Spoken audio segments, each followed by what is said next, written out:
เอาแล้วเกิดเหตุการณ์ใหญ่ในการอัปเดตรอบนี้นะครับมีการเพิ่มระบบอาวุธลับเนี่ยเข้ามาแล้วจากตัวอีฟริตเนี่ยที่เก่งอยู่แล้วจากตัวจริงที่เก่งอยู่แล้วเนี่ยในตอนเนี้ยอาวุธลับเข้ามาปุ๊บนะครับบอกเลยว่าตัวละครที่มีอาวุธลับเนี่ยจะเกิดเหมือนจุติขึ้นใหม่อีกครั้งเลยก็ว่าได้เดี๋ยววันนี้นะครับผมพาไปดูดีกว่าว่าเขาจะมีการอัปเดตอะไรยังไงบ้างนั่นเองคุณผู้ชม และสำหรับคุณผู้ชมนะครับที่กำลังมองหาร้านรับเติมเกมราคาถูกปลอดภัยไม่รีฟันเปิดบริการตลอด 24 ชั่วโมงเติมถูกเติมไวผมขอแนะนำร้านจอนชาวไร่เลยนะครับและอย่าลืมบอกว่ามาจากช่องรุ่งริ่งนะครับจะได้โค้ดส่วนลดเพิ่มเติมด้วยเด้อ สำหรับในวันนี้นะครับทางเกม Dragon Tower เนี่ยก็ได้มีการอัปเดตแล้วนะครับว่าจะมีการปรับปรุงเซิร์ฟเวอร์เนี่ยให้คุณผู้ชมนะครับมีของใหม่มาด้วยในวันที่ 15 เวลาบ่าย 3นะครับหรือก็คือบ่าย 1ดีต้องคาดว่าบ่าย 1ของไทยเราเนี่ยจะมีการปิดนะครับเพื่อทำการอัปเดตนะจะใช้เวลาอยู่ที่ประมาณ2 ชั่วโมงนั่นเองนะครับหรือก็คือวันนี้เนี่ยในช่วงบ่ายเกมมันจะมีการปิดเซิร์ฟเวอร์เพื่ออัปเดตนั่นเองและเนื้อหาการอัปเดตใหม่เนี่ยมันจะอัปเดตแบบของหลักๆเลยนั่นก็คือในส่วนของอาวุธลับฮีโร่นั่นเองนะครับก็คือฮีโร่แต่ละตัวเนี่ยจะสามารถใส่อาวุธลับได้แล้วนะตรงนี้บอกไว้ก่อนเลยว่าอาวุธลับเนี่ยมันจะมีหลายระดับอยู่เหมือนกันนะครับและตอนนี้มันจะมีเข้ามาอยู่ประมาณ15ชิ้นเป็นประจำตัวด้วยแต่ทีเนี้ยผมจะอ่านให้ฟังทั้งหมด15ชิ้นเลยมันก็ค่อนข้างจะนานอยู่ผมก็เลยจะเลือกคัดในส่วนของอาวุธลับที่เป็นของตัวเก่งๆอย่างพวกตัวอีฟริตอะไรแบบเนี้ยมาให้คุณผู้ชมได้ดูกันว่าเนี่ยจากตอนเนี้ยเราเล่นตัวอีฟริตคือมันก็ยังเก่งแล้วยังแบกได้อยู่เว้ยแต่ว่าหลังจากเนี้ยพอมีอาวุธลับมาอีกมันก็จะเก่งไปในอีกระดับหนึ่งทำให้ตัวมันเก่งยิ่งขึ้นทำให้เราเล่นง่ายยิ่งกว่าเดิมเข้าใจไหมดังนั้นตัวอีฟริตนี่ไม่ตกเมตาแบบง่ายๆแน่นอนนะครับเรายังคงสามารถใช้แบกทีมหนึ่งเนี่ยได้อีกยาวๆเหมือนเดิมเลยนั่นเองนะ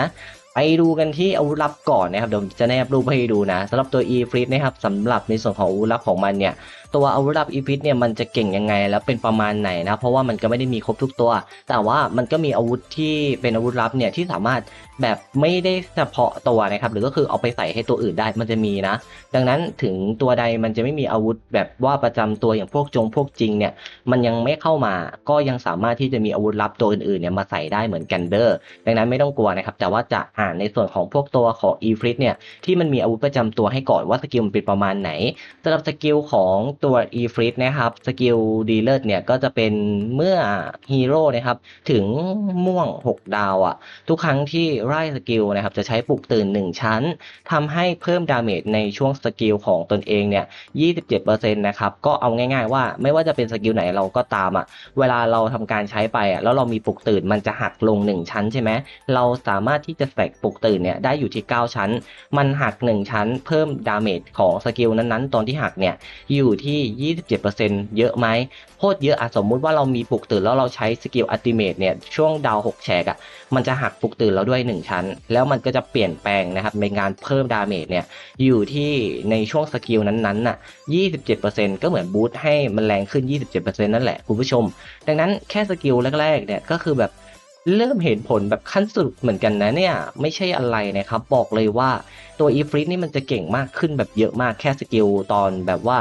เมื่อฮีโร่เราถึง6 ดาวม่วงแล้วเราใส่ตัวอาวุธที่มันเป็นประจำตัวของมันนั่นเองนะ แล้วต่อมานะครับก็จะเป็นในส่วนของเงื่อนไขตีบวกของพายุเพลิงนะครับพวกสกิลตั้งต้นมันเนี่ยบ้าคลั่งคอมโบเนี่ยจากจำนวนชั้นปลุกตื่นที่กำหนดก็คือมันใช้ได้หมดเลยสำหรับทุกสกิลนี้นะครับมันก็จะมีการเปลี่ยนเป็นได้รับชั้นปลุกตื่นเนี่ยเพิ่มด้วยสะสมทั้งนี้นะครับบ้าคลั่งซ้อนทับโจมตีเนี่ยสูงสุดถึง9ชั้นมีการแบบว่าอยู่ในบ้าคลั่งแล้วมีการซ้อนทับโจมตีได้ด้วยนะครับคือแบบ สกิลมันค่อนข้างแปลกใหม่ค่อนข้างเยอะนะคุณผู้ชมแล้วทั้งนี้ทั้งนั้นนะครับมันก็จะมีแบบการเปลี่ยนแปลงเพิ่มในส่วนของสกิลอันติเมตด้วยนะครับก็คือว่า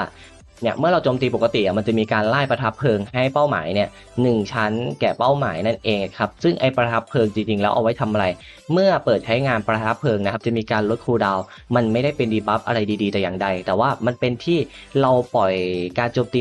กติอ่ะแล้วโอกาส 60%น่ะมันจะมีการลดคูลดาวน์ต้องให้พูดแบบนี้นะก็คือปล่อยประทับเพลิง1อันเนี่ยมันจะมีการลดคูลดาวน์สกิล6แฉก1อันหมายความว่ามันจะอันติได้โคตรบ่อยเลยแล้วตัวอีฟริตโจมตีปกติไปมีโอกาส 60% ที่จะลดคูลดาวน์เนี่ยทุกๆ1การโจมตีติด 60% ก็ลดไป1วิดังนั้นหมายความว่าถ้าไม่ตายเราจะได้ปล่อยถี่กว่าเดิมแบบมากๆเลยนั่นเองนะครับแค่นี้มันก็เก่งอยู่แล้วอ่ะสกิลที่บูทให้มาผมมองว่าไอ้ทุกครั้งที่ไล่สกิลอ่ะจะใช้ปลุกตื่นหักปลุกตื่นออกไป1อันอ่ะแล้วเพิ่มดาเมจไอ้ตรงเนี้ยอีฟริตจะแรงยิ่งขึ้นแบบกว่าเดิมมากๆเลยในทุกสกิลของมันนั่นเองนะคุณผู้ชมแล้วสกิลที่ผมมองว่าโคตรดีเลยก็คือว่าเมื่อเราปลุกตื่นเทพตัวจริงอ่ะเราต้องปลุกตื่นเทพตัวจริงเนี่ยสำหรับตัวอีฟริตให้อยู่ในขั้น3ให้ได้นะเพราะถ้าเราอยู่ในขั้น3ได้ปุ๊บ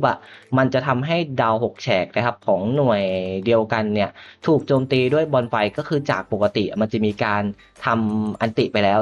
ดาเมจจากลูกไฟอันที่2มันจะลดเปอร์เซ็นต์ในการโจมตีลงไปให้มันเบากว่าเดิมเข้าใจปะแต่ทีเนี้ยมันจะทำให้ศัตรูที่โดนลูกบอลไฟแบบว่าเกิน2ลูกไปแล้วจะมีการเพิ่มดาเมจจากลูกบอลไฟถึง 28%เลยก็คือแบบว่าถ้าเขาโดนอันที่2หรือว่าอันที่3อันที่4อันที่5มันจะมีการเพิ่มดาเมจนะครับบอกเลยว่าของโคตรเก่งนะคุณผู้ชมคือทุกสกิลแม่งเก่งหมดเลยนะผมมองเนี่ยแล้วก็แบบว่าในการโจมตีปกติต่อไปตอนเราทำแบบว่าถึง6ดาวแดงได้แล้ว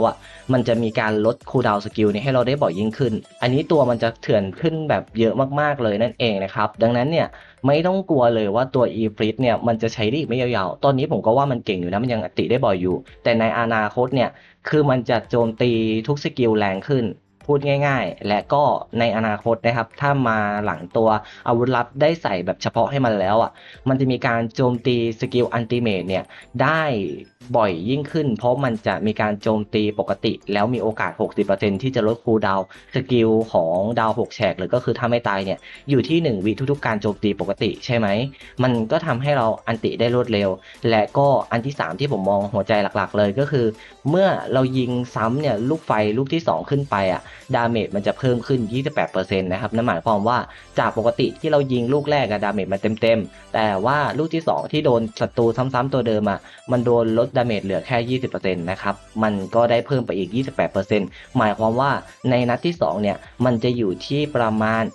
48% นั่นเองนะครับบอกเลยว่าโคตรเถื่อนจริงๆแล้วมันก็จะมีของตัวอื่นๆนะครับที่จะมาเหมือนกันก็อย่างพวกตัวของรีลิทหรือมารีลิทอะไรแบบนี้นะครับแล้วก็จะมีแม่เสือสาวแล้วก็จะมีพวกตัวของ